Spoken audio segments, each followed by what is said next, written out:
आर्या और उसके पिता शहर के एक छोटे से मोहल्ले में राजेश नाम का एक व्यक्ति अपनी 8 साल की बेटी आर्या के साथ रहता था। राजेश की पत्नी सुजाता का देहांत आर्या के जन्म के कुछ महीने बाद ही हो गया था। उस समय राजेश की उम्र मात्र 67 साल थी। समाज ने उसे बहुत समझाया कि वह दूसरी शादी कर ले, मगर उसने साफ कहा, आर्या मेरी जिम्मेदारी है और मैं उसे माँ और पिता दोनों का प्यार दूंगा। वक्त गुजरा। राजेश सुबह दफ्तर जाता, शाम को लौटकर आर्या के साथ खेलता, उसका होमवर्क करवाता और रात को उसे कहानियां सुनाकर सुलाता। आर्या की हंसी ही राजेश की दुनिया थी। राजेश की हालत बहुत अमीर नहीं थी, पर उसने कभी बेटी को किसी चीज की कमी महसूस नहीं होने दी। स्कूल की फीस कभी लेट नहीं होती थी। किताबें, यूनिफॉर्म, स्कूल बैग, सब कुछ समय पर मिलता। जब भी आर्या स्कूल में कुछ अच्छा करती, तो राजेश गर्व से भर जाता। एक दिन स्कूल में पेरेंट्स डे था। बच्चे अपने अपने माता पिता को बुला रहे थे। कुछ बच्चे माँ का हाथ पकड़े थे, कुछ पिता का, पर आर्या अकेली थी। जब उसके सहपाठी ने पूछा, तुम्हारी मम्मी क्यों नहीं आई, तो आर्या मुस्कुराकर बोली, मेरी मम्मी तो आसमान में रहती हैं, लेकिन मेरे पापा दोनों हैं, मम्मी भी और पापा भी। उस दिन जब राजेश स्कूल पहुंचा, तो आर्या भागती हुई उसकी गोद में चढ़ गई। पूरे क्लास में सब बच्चे देख रहे थे कि कैसे एक बाप अपनी बच्ची के बाल ठीक कर रहा था, रिबन बांध रहा था और लंच बॉक्स में पराठे निकालकर खिला रहा था। शिक्षिका की आंखों में आंसू आ गए। उन्होंने धीरे से कहा, आप बहुत किस्मत वाले हैं जो ऐसी बेटी मिली है। राजेश ने मुस्कुराकर जवाब दिया, नहीं मैडम, मैं नहीं, किस्मत वाली तो ये है जो हर रोज अपने पापा में अपनी माँ को ढूंढ लेती है। जीवन की कठिनाइयां समय बीतता गया। आर्या अब 10वीं कक्षा में आ गई थी। पढ़ाई में बहुत तेज थी और उसका सपना था कि वह डॉक्टर बने। लेकिन राजेश की नौकरी अब सुरक्षित नहीं रही। जिस कंपनी में वह काम करता था, वहां छटनी शुरू हो गई थी। एक दिन बॉस ने बुलाया और कहा, राजेश, कंपनी घाटे में चल रही है, हमें तुम्हें हटाना पड़ेगा। वो पल राजेश के लिए बहुत भारी था। उसे चिंता नहीं थी कि वह क्या खाएगा, उसे चिंता थी कि आर्या की पढ़ाई का क्या होगा। घर लौटते हुए रास्ते में वह बहुत देर तक बस की खिड़की से बाहर देखता रहा। उसे लगा जैसे जिंदगी उससे सवाल कर रही है, अब क्या करेगा पिता? जब घर पहुंचा तो आर्या दौड़कर आई, पापा, आज मुझे स्कूल में फर्स्ट प्राइज मिला। राजेश ने मुस्कुराने की कोशिश की, पर होंठ कांप गए। उसने आर्या को गले लगा लिया ताकि उसकी आंखों से गिरने वाले आंसू उसे न दिखें। उस रात जब आर्या सो गई, तो राजेश बरामदे में बैठा था। उसके सामने मेज पर बिजली का बिल, स्कूल की फीस और राशन की लिस्ट रखी थी। जेब में बचे थे सिर्फ 120 रुपए। वो आसमान की तरफ देखकर बोला, सुजाता, मैं वादा करता हूँ कि तेरी बेटी को किसी चीज की कमी नहीं होने दूंगा, चाहे मुझे कुछ भी करना पड़े। नई शुरुआत। अगले ही दिन राजेश ने मोहल्ले में रिक्शा चलाना शुरू कर दिया। पहले तो सबको हैरानी हुई, राजेश, तुम तो क्लर्क थे, अब ये? पर राजेश के लिए ये इज्जत का सवाल नहीं था, बल्कि अपनी बेटी के सपनों का सवाल था। वो सुबह 6 बजे निकलता, दोपहर को थोड़ा आराम करता और फिर शाम तक सवारियां ढोता। कभी कभी थकान से बदन जवाब दे देता, मगर जब घर लौटकर आर्या का चेहरा देखता तो सारी थकान मिट जाती। आर्या को कुछ दिनों बाद एहसास हुआ कि पापा अब पहले जैसी नौकरी नहीं कर रहे हैं।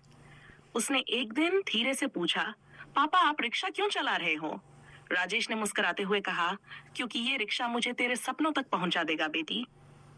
आर्या ने उस दिन कुछ नहीं कहा, बस पापा के पैर पकड़ लिए। पापा, मैं बहुत मेहनत करूंगी, मैं डॉक्टर बनकर आपको गर्व महसूस करवाऊंगी। भागवान का अंत वक्त बीत रहा था। पिता और बेटी दोनों अपनी अपनी लड़ाई लड़ रहे थे, एक पेट के लिए, दूसरा सपनों के लिए। पर जिंदगी के इम्तिहान अभी खत्म नहीं हुए थे। असली परीक्षा तो अब शुरू होने वाली थी। भाग 2, संघर्ष की नई राह। 3 साल बीत चुके थे। अब आर्या 12वीं कक्षा में थी और पूरे स्कूल की सबसे होनहार छात्रा मानी जाती थी।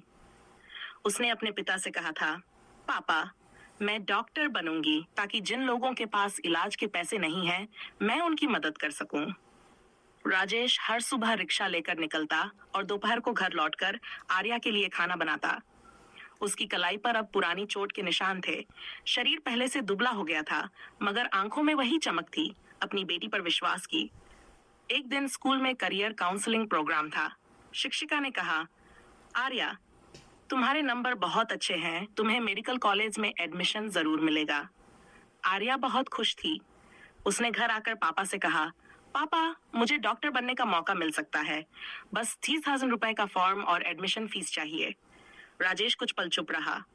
जेब में कुल जमा 2,000 रुपए थे, लेकिन उसने मुस्कुराकर कहा, तू फॉर्म भर दे बेटी, पैसों की चिंता मत कर, तेरे पापा है नन।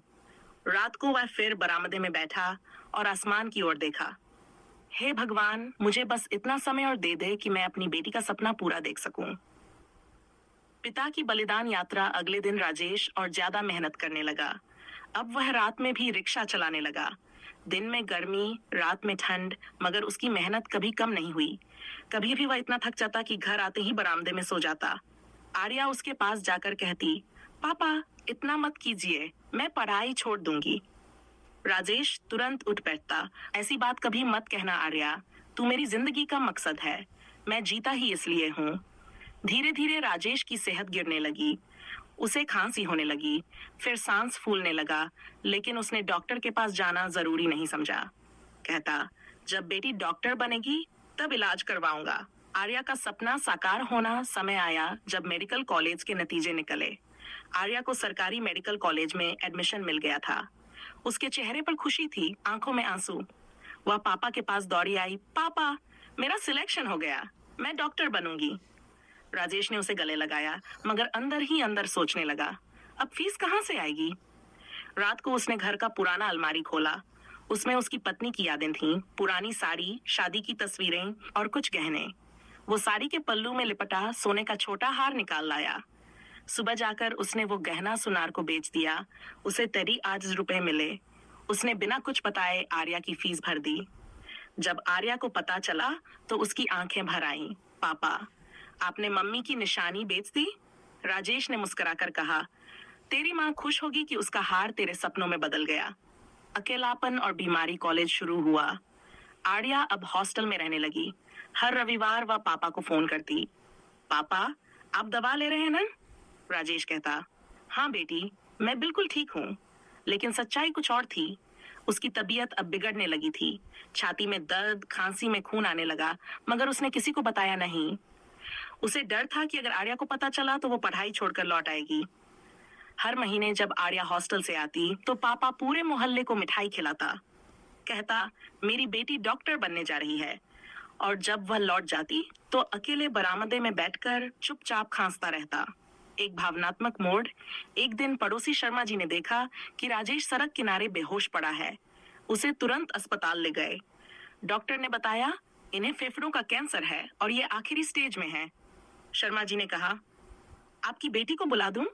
राजेश ने आंखें खोलते हुए कहा, नहीं, अभी नहीं, जब वो डॉक्टर बन जाए तभी बताना। वो घर लौट आया, मगर अब उसकी हालत बहुत कमजोर थी। वह खुद खाना नहीं बना पाता था। पड़ोसी लोग मदद करते, पर उसके होंठों पर हमेशा एक ही बात होती, बस कुछ साल और, मेरी आर्या की सफेद कोट में तस्वीर देख लूं, फिर चैन से मर जाऊंगा। आर्या को कुछ गलत महसूस हुआ हॉस्टल में। आर्या को कई दिनों से बेचैनी हो रही थी। हर बार जब वह फोन करती, पापा की आवाज थकी हुई लगती।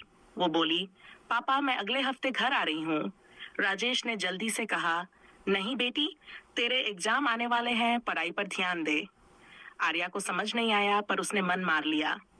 3 महीने बाद कॉलेज में फाइनल एग्जाम हुए। आर्या ने पूरे जोश से परीक्षा दी। वो जानती थी कि पापा के सपने अब उसके कंधों पर हैं। भाग 2 का अंत एग्जाम खत्म हुए और आर्या ने निश्चय किया कि अब वह अचानक पापा से मिलने जाएगी। उसे अंदाजा नहीं था कि उसके पिता अब जिंदगी की सबसे बड़ी लड़ाई लड़ रहे हैं। क्या मैं अब भाग 3